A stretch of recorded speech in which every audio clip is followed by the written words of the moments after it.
Assalamualaikum guys. Jadi di video kali ini aku bakal bikin video tentang huluk squishy tag, dan huluk squishy tag ini aku lagi VT with atau collab bareng Aira Squishy. Dan bagi yang mau bikin huluk squishy tag ini jangan lupa kredit ke kita berdua ya, dan di sini ada aku isinya. So daripada lama-lama langsung aja kita mulai. So untuk tag yang pertama squishy berwarna hijau. So aku pilih emoticon ban yang jumbo.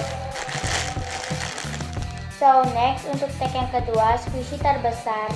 And squishy terbesar aku hanya ini color 48 dari Sosialan. So next untuk tag yang ketiga squishy yang bisa diganti-ganti. So aku nggak punya, jadi kita langsung next aja ke tag yang keempat. Squishy yang punya keistimewaan. So aku pilih ini karena dia ini license, terus murah banget, and ini kualitasnya bagus, terus ini juga pertama kali pengeluaran sudah real banget. So next untuk tag yang kelima adalah squishy yang emotionnya marah, dan aku pilih Rabbit Squishy. Ini kan kayak gitu.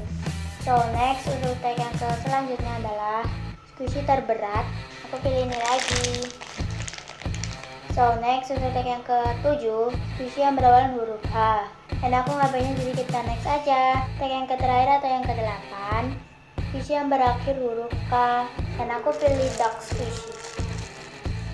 So segitu dulu video dari aku, mohon di like dan juga subscribe karena 140 subscriber aku bakal bikin lagi. And bye bye guys.